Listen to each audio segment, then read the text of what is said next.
Hello everyone. In this video I'll be translating and summarizing the latest Urdu broadcast by Shahbaz Gill to make it accessible for our English-speaking audience. Let's go through the key developments and insights in Shahbaz Gill's words. At this time in Sambrial, the Field Marshal has lost and Imran Khan has won. A big thank you to the people of Sambrial, who today voted overwhelmingly and ensured a victory for PTI's candidate Fakhar Nishat Guman. It's clear that on the other side, the real party was that of Field Marshal Asim Munir, and his entire group has faced a crushing defeat there. The Form 45s coming in from across the constituency show that PTI is winning not by double but by triple or even quadruple margins against the PMLN candidate.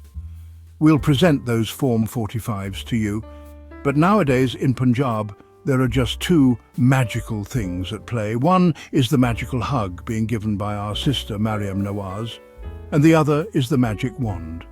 Once again, the magic hug and magic wand have been used. Form 47s have started being issued. Those people who used to appear on television saying popularity doesn't matter, acceptance is what counts. Today, the people of Sambrial have burst that balloon right in the middle of the marketplace. They've shown Chaudhry Nizamuddin what the true power of the people looks like. Despite all the might, meaning all possible government resources being used, Chaudhry Sahib and his allies have been exposed and disgraced in Sambrial. This isn't just what we're saying, people from within the government are saying it too, and we'll present that to you. How people from inside the government are now acknowledging that rigging took place there. We're going to show you everything, with proof, with videos, about how rigging was attempted today. Yet despite it all, the people voted in clear majority for Pakistan Tehreek-e-Insaf and for Imran Khan, who is sitting in jail. Now, it's a separate issue that the results are still being withheld. It's around 9:30 or 10 in the evening, and final results have not yet been announced. That's because tampering is happening with the votes, fake Form 45s are being made, and based on them, fake Form 47s will also be created. But let me tell you now, they won't be able to forge every Form 45.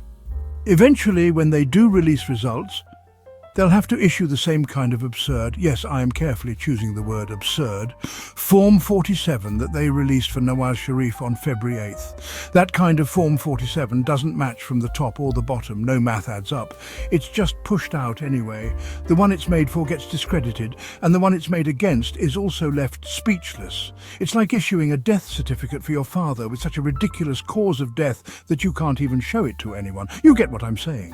That death certificate is neither presentable nor respectable.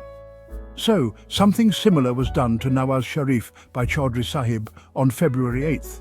He vented his anger. Yes, there can be anger in such relationships, but I never understood why Field Marshal Sahib had so much anger toward Nawaz Sharif. He shows excessive affection for those around Nawaz, but why such resentment toward Nawaz himself? That's still a mystery. And now it seems, under compulsion, another such Form 47 will have to be issued. Anyway, for now, let's present some results to you so you can see the ground reality. For 77 years, Chaudhry Sahib has done only one thing. Yes, we fought wars too, but only a few real ones. The major wars were in 1965 and 1971, the rest were skirmishes. Even in 1948, it wasn't exactly a formal war. Kargil too was a localized operation. The real wars were only two. Now count how long we've been rigging elections. First, Ayub Khan conducted a rigged election on his own. Then the first general elections were held under another army chief. Both were army chiefs, but we don't even call them that. We call them presidents, because we don't want to associate with their dirty deeds. That's our attitude. We only own the ones who did good work. Then Zia-ul-Haq came. How many should I count for you? We've stolen elections for 10 to 15 years, so we should be experts by now. But unfortunately, even in this we issue ridiculous forms, just like that absurd death certificate. Today again, Yasir Gilani, a PTI leader from Lahore, has exposed all the lies of GOTV and the Field Marshal in front of the public. Watch the video and everything will become clear. How Chaudhry Sahib was caught red-handed in the marketplace. Here's what he said, live from there. Geo and ARY just ran a false result showing PMLN with 425 and PTI with 105. We are present here. We will bring the actual forms out. PTI got 242 and the lion, PMLN symbol, got 157. We won by a margin of more than 85 votes. Another result, PMLN got 102 and PTI got 155. PMLN people have fled, while Imran Khan's soldiers are standing here. Jeo Murdabad, Ari Murdabad, dishonest journalism Murdabad. Control your journalism. This is not a school where you can just declare anything. In the 26th Amendment issue, they ran to Maulana Fazlur Rahman and Bilawal Bhutto to beg for votes, saying they would force it through using brute majority. That's what Bilawal said. Yes, Bhutto was also wronged. He was hanged, but before that, he too sat in the lap of dictators. He and Yahya Khan, the then army chief, were jointly responsible for breaking the country. Now his grandson is following in the same footsteps, doing the same dirty work. So what is the PPP saying today? Let me present two things to you. Nadeem Afzal Khan, a respected figure from Punjab and a member of the PPP, is also a personal friend. We greet each other and hold mutual respect. Today he shared 3 Form 45S in a tweet. Out of those 3, at least 2 show that Pakistan Tehreek-e-Insaf, PTI, is in the lead. In other words, even the PPP is presenting evidence where PTI is winning, according to the Form 45S. Now, I'm not mocking the PPP here, but let's recall what they did between 2008 and 2013, the scale of corruption during that time. As a result, they were completely wiped out from Punjab.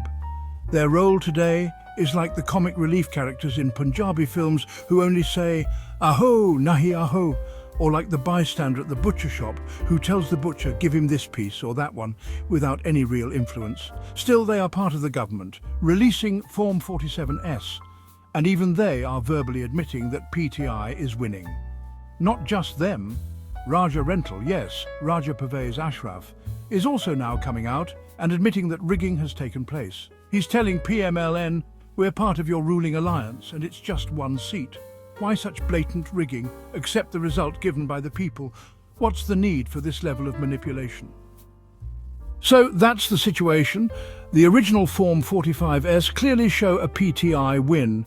We told you this in our morning vlog as well. You even saw footage from Hasnain of Naya, Pakistan, which showed how the PPP camps outside polling stations were empty. PMLN had a few people, while PTI camps were full of people. From the morning, the public turned out in large numbers to vote for PTI. But here's the interesting point. This is just 1 seat. Let's analyze this from a broader perspective. If Fakhar Nishat Guman had won this 1 seat today, PTI's tally would have gone from 103 or 104 MPAs to 105. Numerically, it wouldn't have made a significant difference to PTI. But if the public had not voted so openly and clearly for PTI, then Field Marshal's narrative, the one established after November 26 when bullets were fired into people's heads, would have been proven effective. It would have shown that the public is now afraid and unwilling to vote.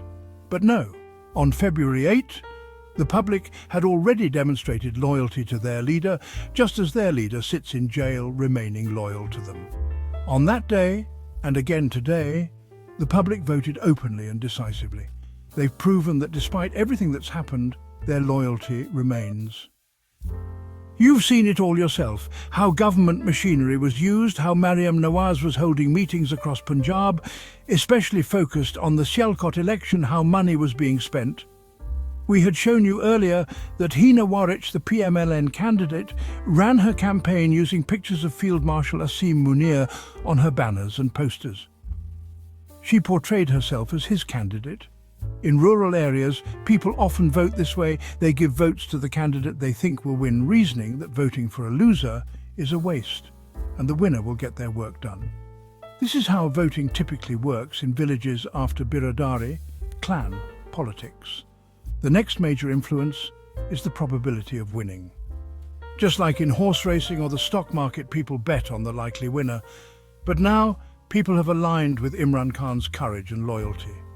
Despite knowing that Chaudhry Sahib would rig the process, they still voted for Fakhar Nishat Guman. Anyway, let me remind you, firing bullets into people's heads didn't work. On November 26th, peaceful PTI workers were shot under the direction of the Field Marshal and his associates. Homes were invaded, privacy was violated. In this election too, the bat symbol was taken away from PTI. Fakhar Nishat Guman contested on the drum symbol instead, but the people placed that drum around the Field Marshal's neck, and now he's banging it aimlessly, not knowing where to go. As for Nawaz Sharif's Respect the Vote slogan, well, that's still pinned on his profile. But today, before election results even came in, he boarded a special flight to London to celebrate Eid. Yes, you heard right. He left for London to celebrate Eid, before the results were even declared. The same Nawaz Sharif, who once promised to respect the vote, while his daughter said openly that she knows the real path, but it involves polishing boots. Today, his daughter spent all day tweeting, celebrating a false victory that never really materialized. Now, on the other side, the situation has become a bit delicate.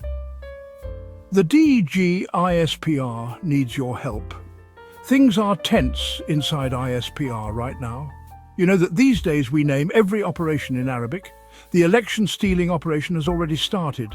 Whether it takes 25,000, 30,000, 40,000 or 50,000 votes, they've decided to flip Form 47S and steal the election no matter what. You know that whenever election results come in within a day or two or three, the DGISPR has to give a press conference. He's essentially acting as the information secretary of a political party now. He'll eventually have to say, look, the stock market went up after the government came in, or the people have expressed confidence through their vote, just like previous DGs used to say.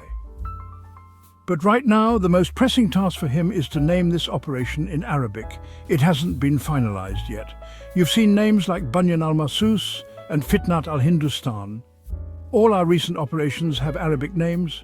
Field Marshal Sahib wants this election theft operation to also have an Arabic name. However, because it involves looting, they've decided not to use Quranic words, just general Arabic. So brainstorming is happening. We tried to help too, and now we need your help. Please suggest names in the comments. So far, 3 potential names are Operation Sarikat al-Mandate al-Masumin, the theft of the mandate of the innocent, Operation Rad al-Jumhuriya, rejection of democracy, Operation Sarikat al-Intikabat, theft of elections. More names are welcome. Suggest some in your comments. DG Sahib is stuck, he can't decide. Help him out. I ran a WhatsApp poll and a clear majority picked Operation Rad al-Jumhuriya. Help DG Sahib pick a name so the operation can move forward. That wraps up our translation of Shahbaz Gill's video. I hope this English version helped you understand his message better. Please like, share and subscribe to Awami Lens to help our community grow. Don't forget to leave a comment below and let me know what you thought of this effort.